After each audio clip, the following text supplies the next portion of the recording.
1 newscast. Here with Mary McCombs is Irv Weinstein.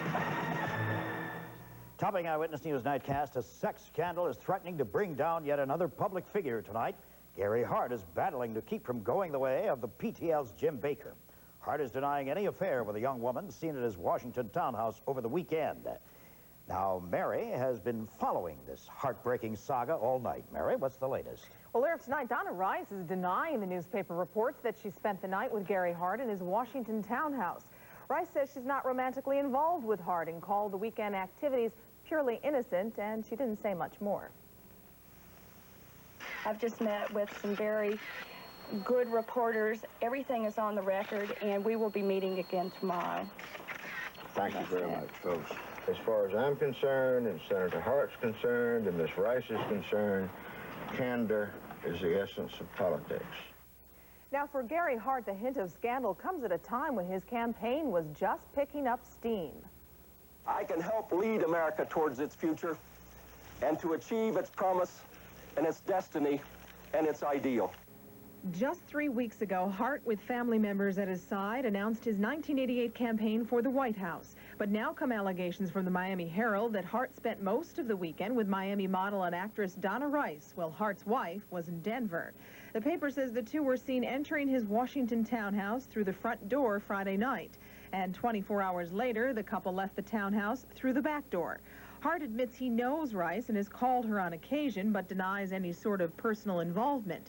His campaign manager met with reporters briefly. It's a thin line between character questions and character assassination. I think it's been crossed in this particular story. The fact of the matter is that our reporters saw Mr. Hart with this woman on 3 different occasions, reported it as such, and he has, in fact, indicated that that was the case. The issue of womanizing has hounded Hart since he began his first race for the presidential nomination in 1983 and has become a key part of the so-called character problem that has followed him. There was little immediate speculation of the impact on the disclosure on Hart's campaign, which is also struggling with the problem of paying off a $1.3 million debt from the 1984 campaign. Tomorrow, Gary Hart will get the chance to formally respond to those allegations when he addresses the nation's newspaper editors in New York City. And tonight, following Nightcast, Ted Koppel will explore the Hart story on ABC News Nightline at 11:30. Irv? Mary, at least 7 people were killed when a tractor-trailer slammed into a bus outside Beaumont, Texas. Rescuers used heavy-duty power saws and bolt cutters to reach the victims pinned in the wreckage. Witnesses say the driver of the 18-wheeler lost control of the rig, which crossed the double yellows into the path of the oncoming bus. The force of that crash split the bus open.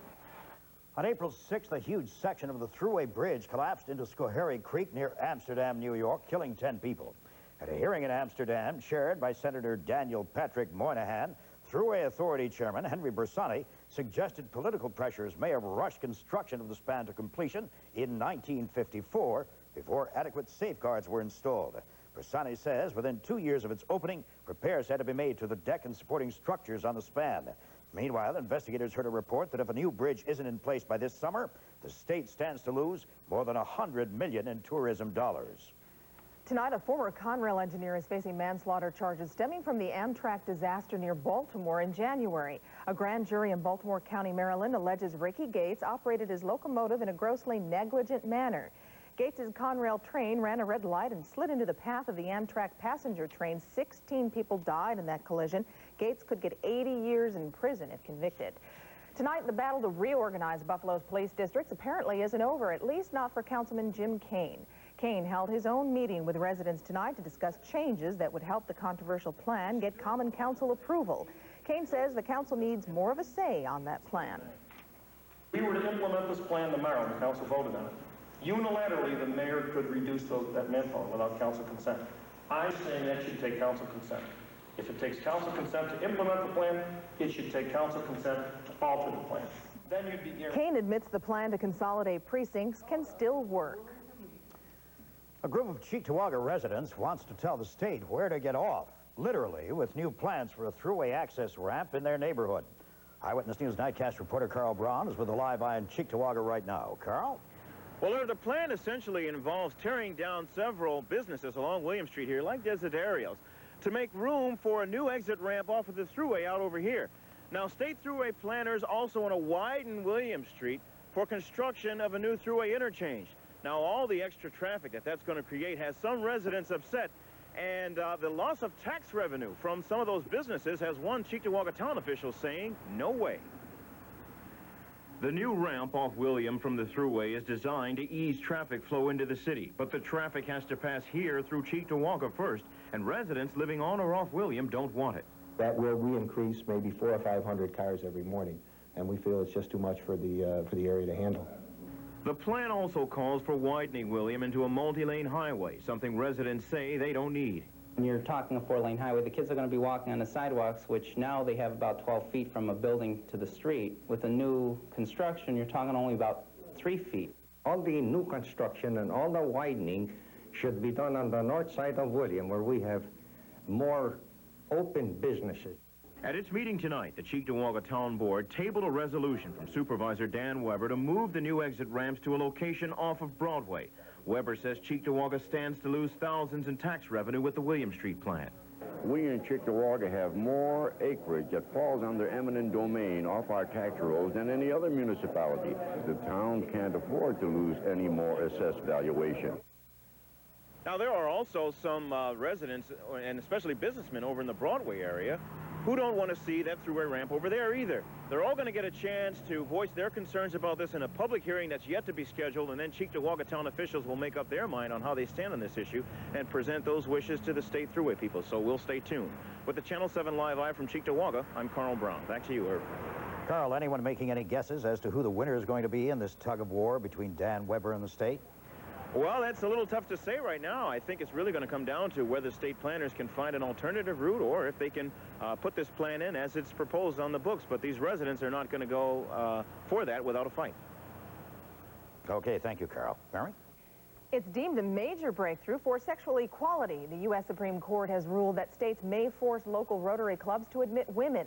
The ruling only applies to states with laws against sexual discrimination and upholds a California law that keeps Rotary clubs from removing local chapters with women.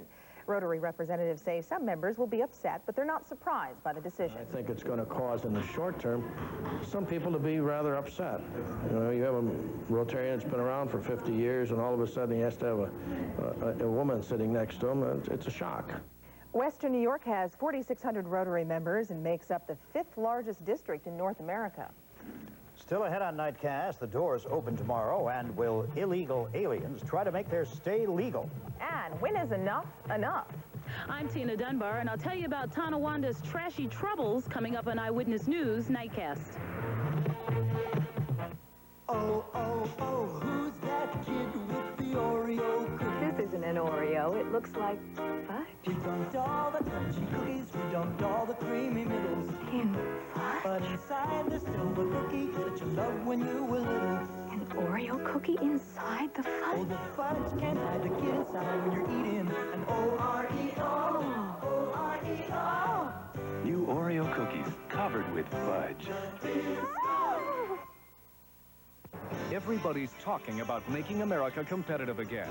But Chrysler Plymouth dealers are doing it with 3.7 financing or up to $750 cash back. Plus, save up to $700 on specially equipped models. Get 3.7 or $500 back on Plymouth Reliant. Get 3.7 or $500 back on Chrysler LeBaron Coupe.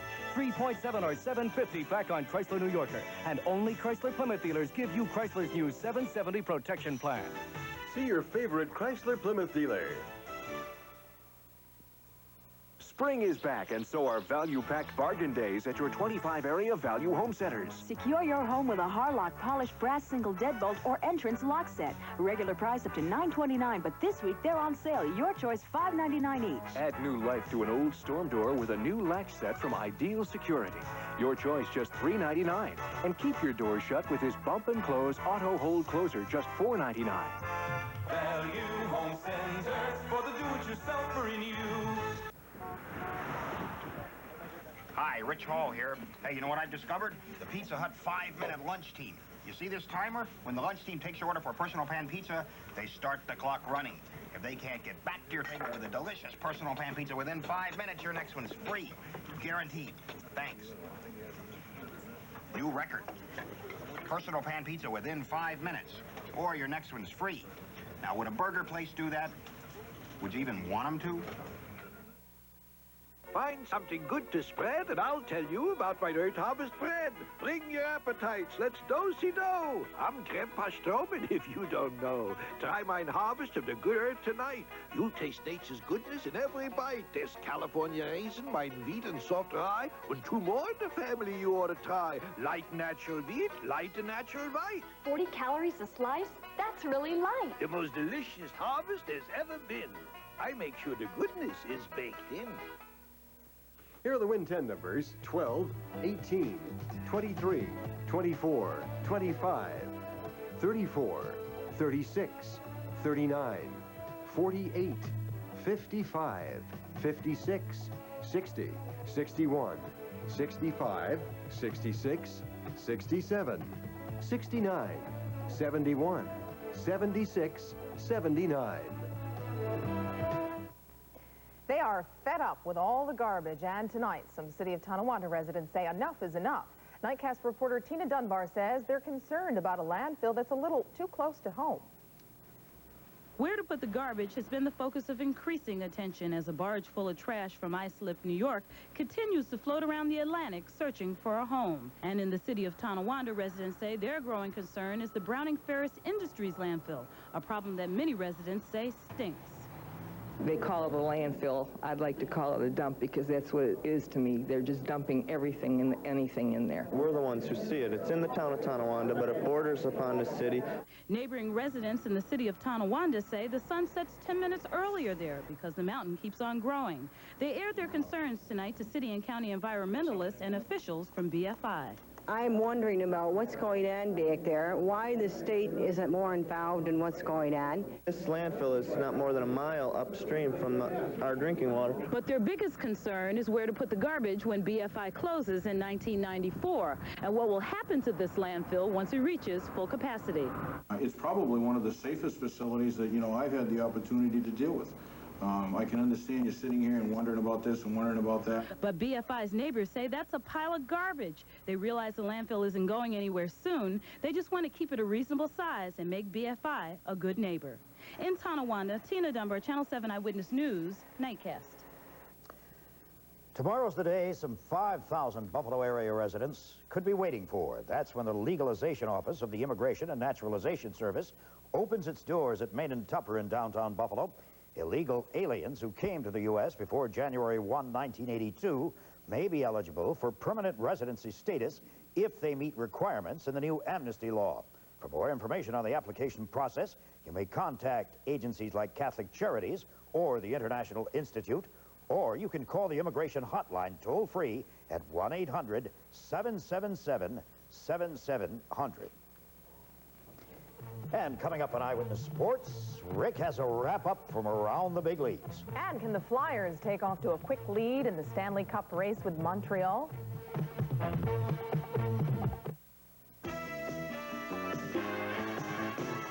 give it your best, so we give you ours, and things keep looking better all the time. Through sight, it's the science and in arts, you get great color from the start. Lose sight when it's coming from the heart. It's the science and the art of painting. Hey, dude. What you driving? Dodge. Dakota S. Toyota? Yeah. You could ask for anything more? Well, how about halogen headlamps, rack and pinion steering, 15-gallon fuel tank, cigar lighter, wheel covers, P195 tires, a new 770 protection plan, and a price that's hundreds less. See you later, dude. Oh, what a feeling.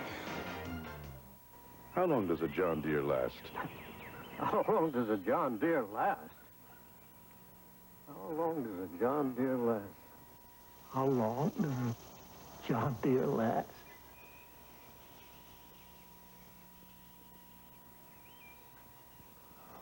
How long does a John Deere last? Well, come on.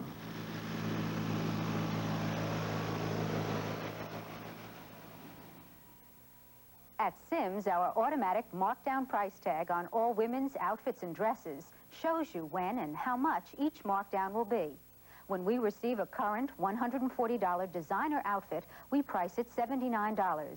If it remains on the selling floor for more than 10 days, it's $67. More than 20 days, $54. And after 30 selling days, it's final at $40. At Sims, an educated consumer is our best customer. The daily numbers are 096 4125. At cash 40, 4, 8, 11, 19, 28, 32. Now here's Rick with the nightly numbers. Thanks very much, Irv. The Philadelphia Flyers came from behind to beat Montreal 4-3 tonight, take a 1-0 lead in the Prince of Wales Conference Championship. With the Canadians leading 3-2, Derek Smith scored for the Flyers at 16:04 to set up the overtime period. And what a period it was. Both clubs come out skating hard, uncommon in overtime, quite frankly. And Peter Zezel was probably skating the hardest. His effort produced that goal. He got off a shot while on the ice, and Ilka Sinisalo poked it in for the victory. Randy Gregson got an argument for Canadians, but he saw it all the way. Goal came at 9:11, and the Flyers go up 1-0 in the best-of-7 series. The final again, Flyers 4, Canadians 3.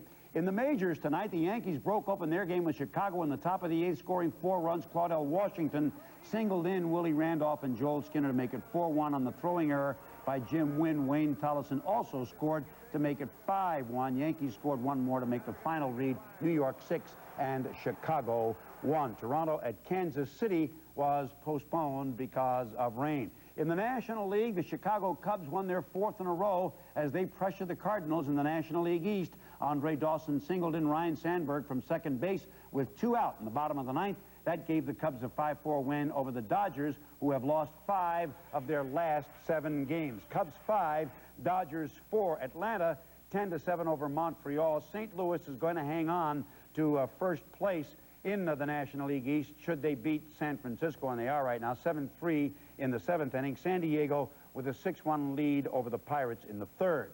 Masters portion of the ABC Bowling Championships got underway today at the Niagara Falls Convention Center. Most of bowling's greats have turned out, including the likes of Earl Anthony, a PBA Hall of Famer, who no longer competes regularly on the tour. Marshall Holman, still on the tour, talked about Anthony.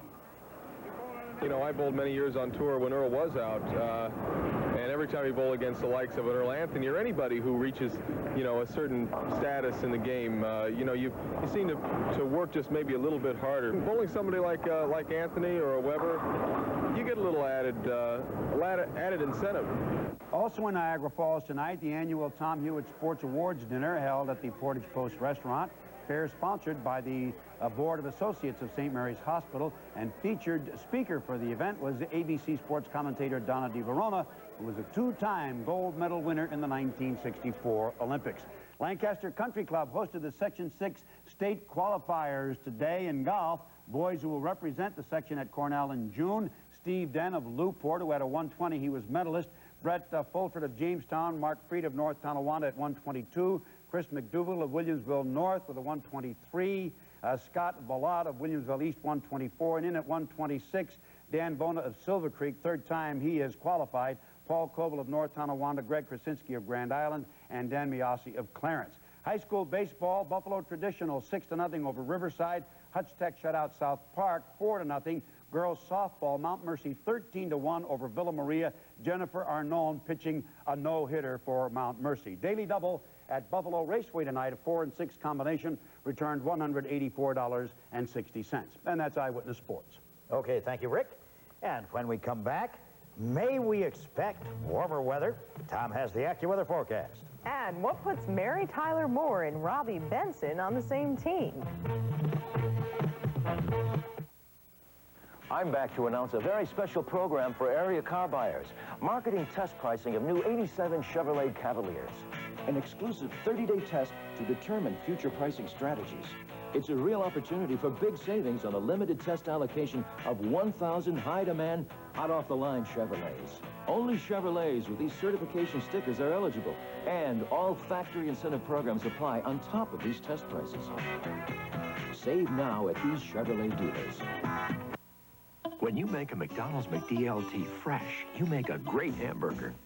When you put it together, fresh on the spot, you make McDLT taste so crisp and hot. Because you make McDLT, it's never soggy, never wilted. It's a good time for the great taste. You make a great hamburger. McDonald's. Right now, you can make a great McDLT for only $1.59. Hot sizzling beef, a cool side too. McDLT for $1.59. Hurry for a limited time. Blue Cross, it makes good sense. It's a fact. Blue Cross gives us the best value in health care coverage. Blue Cross, depend on us. I decided on Blue Cross a long time ago. I can count on it wherever I am. You know, there are a lot of reasons why Blue Cross makes sense, but this is the most important. Blue Cross, it makes good sense. Blue Cross of Western New York. Quality Michelin tires. On sale this week at all Broad Elm Precision Tire and Service Centers. Brand name value and service you can depend on. Tom, we're counting on you to start warming things up for us. Well, we'll try it, Mary, but not for a while. It looks like tonight is very, very cold. We have all the right ingredients, clear sky tonight, no wind at all. As a matter of fact, AccuWeather says watch out for residents down in parts of Chautauqua, Cattaraugus, and southern Erie County. Temperatures could go down into the upper 20s tonight. Take a look at today in Buffalo, where our high temperature of 56, our low 34, with no precipitation at all today. Extremes are in 1960 for 85 and back in 1926 down to 25 degrees. Well, while there's no rain around here, you should see what's happening on the National Weather Eye. A lot of it all along the Atlantic coast, down through the Georgias, Carolina, rather through the Carolinas, I should say, into the Georgia area, Minnesota and Alabama. Michigan is not having anything right now, but they're expected to stay that way. And as a matter of fact, nothing heading our way either across the upper Great Lakes because of a high-pressure system.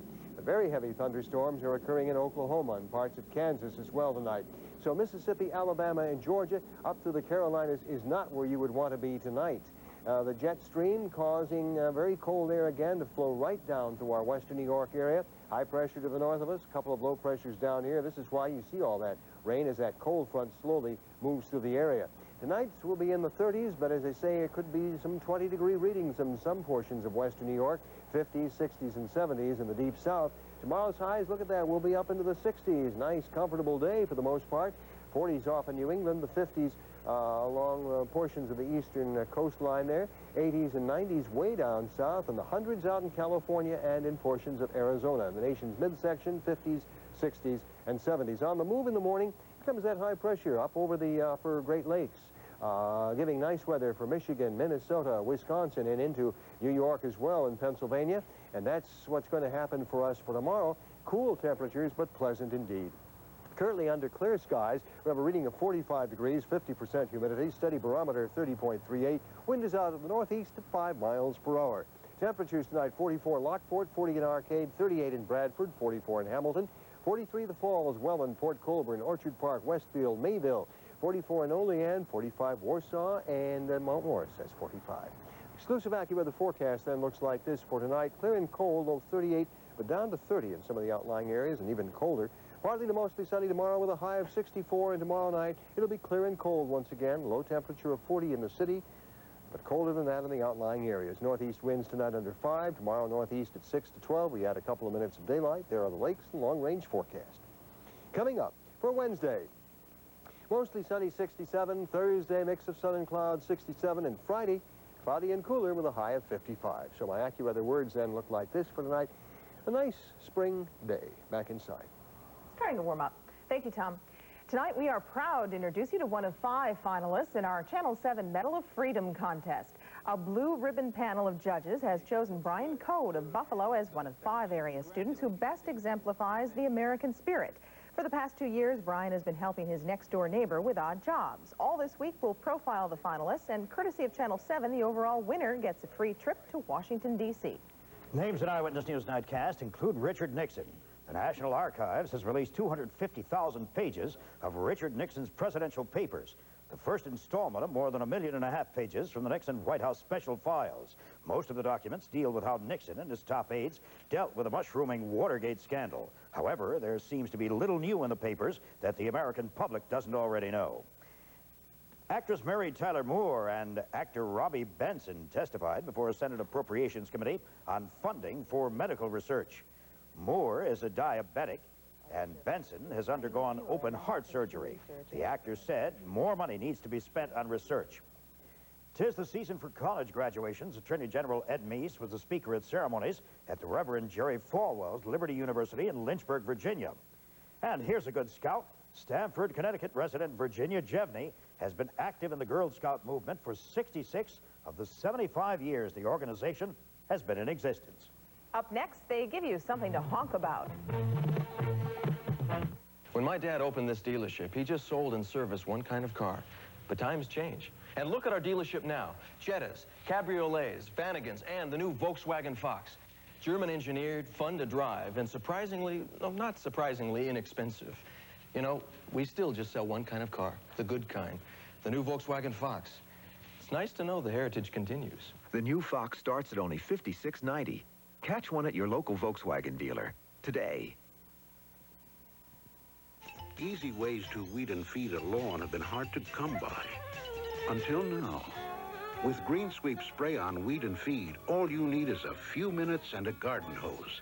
In one easy step, you fertilize and make ugly weeds disappear, thanks to the proven weed killer Trimec in Green Sweep. Pick up the Weed and Feed or Green Sweep Lawn Food and have a beautiful lawn the easy way.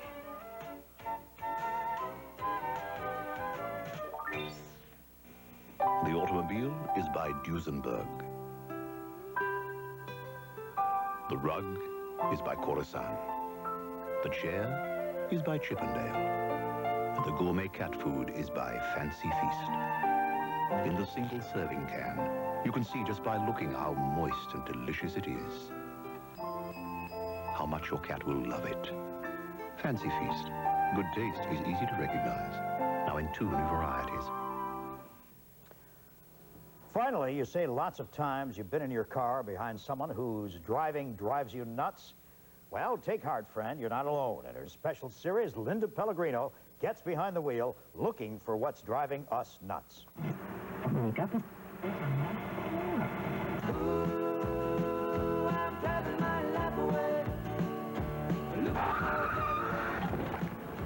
you see that? I just hate when people do that.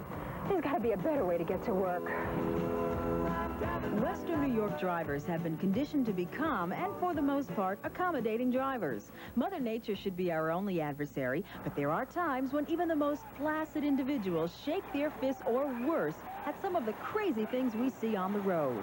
What drives you nuts when you're driving? Slow drivers in the left-hand lane.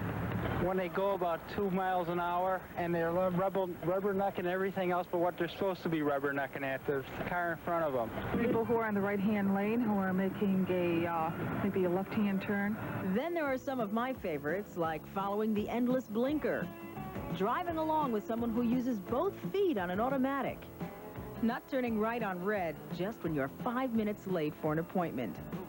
Or how about the skedaddle traffic that's about to join the Kensington eastbound, and the car in front of you puts on his left blinker around the corner, as if he could turn any way but left.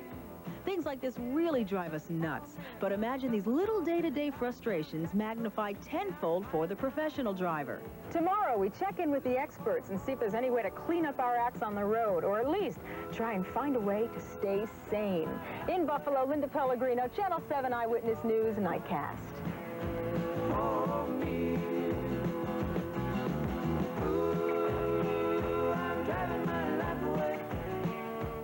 What's your pet peeve on the pavement, Mary? Oh, God, I don't know. A lot of them. Can't think right now. A driver pulled out of a driveway right in front of me today, went about 10 feet, and then made a right-hand turn.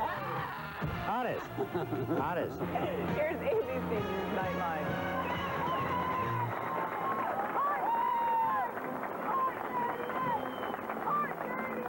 Follow me around, said presidential candidate Gary Hart. If anyone wants to put a tail on me, go ahead. The Miami Herald did, and this headline was the result. Good evening, I'm Ted Koppel, and this is Nightline. Everything is on the record, and we will be meeting again tomorrow. Miami actress Donna Rice tonight denied any romantic link with Gary Hart, but whether the charge is true or not is irrelevant to a presidential campaign. I think the personal life of anyone who's going to run for president is a legitimate issue. There's a thin line between character questions and character assassination. I think it's been crossed in this particular story. Among our guests, the executive editor of the Miami Herald, Heath Merriweather, and former Democratic vice presidential candidate Geraldine Ferraro. This is ABC News Nightline. Reporting from Washington, Ted Koppel. She is 29, a former Miss South Carolina USA, an occasional model and sometime actress. Her name is Donna Rice, and since 1985, she's worked as a saleswoman for Wyeth Laboratories in Radnor, Connecticut. At least 3 times this year, Ms. Rice has met Democratic presidential candidate Gary Hart at a New Year's party in Aspen, Colorado, on a boat trip to Bimini, and then again this past weekend, when she was seen entering Gary Hart's Washington townhouse on Friday evening, and then seen leaving it again on Saturday evening. That version of the story is what the Miami Herald reported today. Ms. Rice insists that she was only in Mr. Hart's residence briefly, and that she actually spent Friday night with a girlfriend at the home of William Broadhurst, who is a friend of Senator Hart. Ms. Rice has an attorney who was answering some questions for her today. What is her relationship with Senator Hart? Casual is best. It's nothing that you'll lay awake at night worrying about, all right? Anything sexual about it? No. How long has she known him? No, none at all. What kind of relationship, if not sexual? Can you just describe it for us? It's extraordinarily casual. The incident raises questions all around. Even if nothing happened, why would Senator Hart, who has been charged with womanizing in the past, compromise himself and his campaign by inviting a young woman to his Washington home when his wife was in Colorado? And what about the Miami Herald? Did its reporters act appropriately, keeping Hart's residence under surveillance? Some thoughts, first of all, from journalist, media critic, and one-time political advisor, Jeff Greenfield. Gary Hart's great strength as a candidate, last time in this, is his brains, his intelligence, his capacity to think through complicated issues. And what his friends and foes alike are going to ask is, how could somebody that smart and that thoughtful get himself into this pickle? The traditional rule has always been that American political scandals are about money and power. Teapot Dome, Watergate, Contragate, and it's the British whose political scandals involve sex. In London, the scandal of the year. A sordid story that began unfolding when Cabinet Minister John Profumo denied to the House of Commons reports of his affair with a party girl. Later, he admitted he lied. John Profumo resigning from the cabinet because he was involved with a couple of prostitutes. The head of the Conservative Party's communications group, the novelist Jeffrey Archer, resigning after stories that he'd paid off a woman not to spill the beans about their relationship. It's much more the British phenomenon than ours. The one that we know we had was more than 100 years ago when Grover Cleveland, who was running for president, admitted that he'd fathered a child out of wedlock, and that led to the slogan, "Ma, Ma, where's my pa?" And he won the election, and the Democrats chanted back, "Gone to the White House, ha, ha, ha." We know now, because of what's come out historically, that many of our presidents were less than paragons of virtue. We know that about Warren Harding, who had a mistress that he kept in the White House. We know it about Franklin Delano Roosevelt. We know it about Jack Kennedy, almost certainly about Lyndon Johnson. But one of the key differences is the rules of the game for journalists were different. Until 20 years ago or so, what you knew about a politician's sex habits or drinking habits were strictly off limits. Vietnam, in the mid-1960s, changed the relationship between journalists and the government. Fundamentally, the trust was lessened, the giving the benefit of the doubt was lessened, and that spilled over into private lives, too. So Chappaquiddick raised all kinds of questions about Ted Kennedy's supposed womanizing. Then you had Wilbur Mills, who was the chairman of the House Ways and Means Committee, who was involved with a stripper named Fannie Fox. That became a major journalistic and political story. Then Wayne Hayes, a very powerful House committee chairman, had a young woman on his payroll whose services seemed more horizontal than vocational. That became a big story. That stuff was no longer out of bounds. Any candidate running for president knows that there is no such thing as material that is off limits.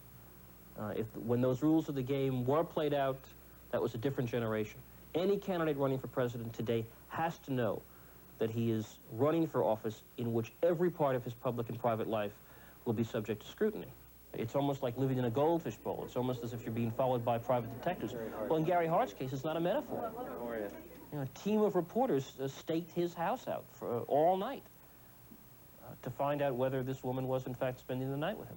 I can't imagine that being done 25 years ago to a candidate for president. The stories about Gary Hart are literally front-page news all over the country, and we really don't know whether that story is true or not. The political damage to Gary Hart has already been done, almost independent of whether the story is true or false. I think perhaps the toughest question Gary Hart is going to have to face is not the morality issue, but the issue of intelligence, of brains. If you're the front-running candidate for president at a time when your principal liability is the character question, when the womanizing rumors have been floating around for years, do you behave in such a way as to feed the doubts, even if the explanation is innocent? Gary Hart and his supporters may say we're being held to ridiculously high standards, and that's true. But he's also running for a ridiculously high office with a ridiculous amount of power. Gary Hart faces another major problem right now, which is the potential for being made a laughingstock. Right now, Johnny Carson's joke writers and David Letterman's joke writers and the Saturday Night Live team and the Washington jokesters have declared a day of national celebration. Their material is set for the next weeks, whatever it is. You're going to be hearing all kinds of tasteless jokes about where's the beef. You're going to be hearing terrible puns about Gary Hart's latest position. It's absolutely ordained that Gary Hart is going to be the target of an enormous amount of humor, much of it malicious, much of it cruel,